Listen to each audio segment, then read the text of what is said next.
வணக்கம். தினத்தகவல் செய்திகள். பொதுமக்களின் நீண்ட நாள் கோரிக்கையான புதிய வழித்தடத்தில் பேருந்து போக்குவரத்து துவங்கப்பட்டது. இதனால் மாண்புமிகு தமிழ்நாடு முதலமைச்சர் மு.க.ஸ்டாலின் அவர்களின் சாதனைகள் என பொதுமக்கள் தங்கள் மகிழ்ச்சியை வெளிப்படுத்தினார்கள்.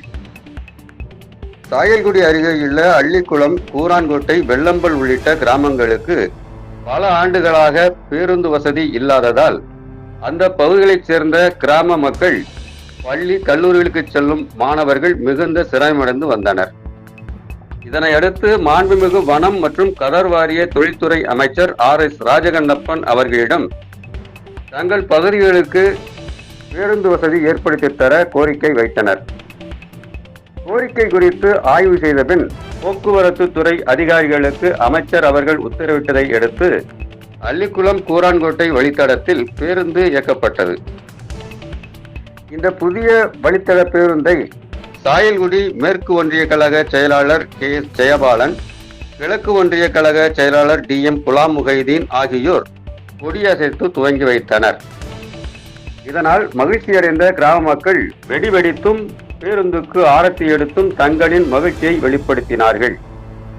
இந்த நிகழ்ச்சியில் மாவட்ட விவசாய அணி அமைப்பாளரும் ஊராட்சி மன்ற தலைவர்கள் கூட்டமைப்பு தலைவருமான தானிக்கூர் செல்லப்பாண்டியன், மாவட்ட பிரதிநிதி கரிசல்குளம் முருகன், ஊராட்சி மன்ற முன்னாள் தலைவர்கள் குணவாசல் ராஜேந்திரன், கண்டினான் முத்துராமலிங்கம், ஆப்பனூர் செல்வம், உசிலங்குளம் செந்தூர் பாண்டியன், திமுக பிரமுகர்கள் பிள்ளையார்குளம் முருகேசன், ராமகிருஷ்ணன், வெள்ளம்பல் முருகன், நாகுபாண்டி, மாணிக்கநகர் நந்தகுமார் உள்ளிட்ட கழக நிர்வாகிகளுடன் அள்ளிக்குளம், கூரான்கோட்டை, வெள்ளம்பல், பிள்ளையார்குளம், கரிசல்குளம் மற்றும் சுற்றுப்புற கிராமங்களைச் சேர்ந்த கிளைக்கழக செயலாளர்கள், கழக நிர்வாகிகள், தொண்டர்கள் என ஏராளமானோர் கலந்து கொண்டனர்.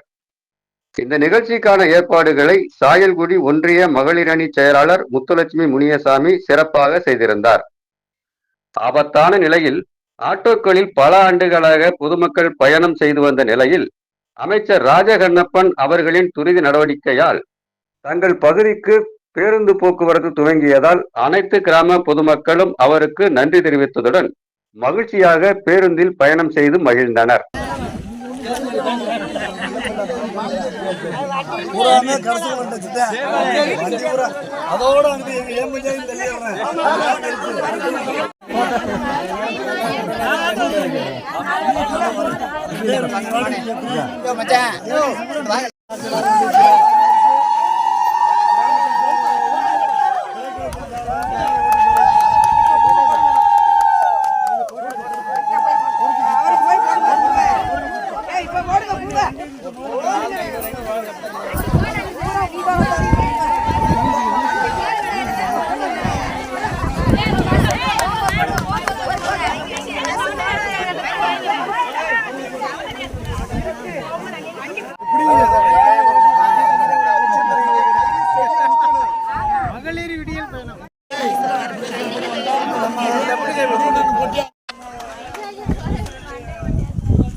Yeah.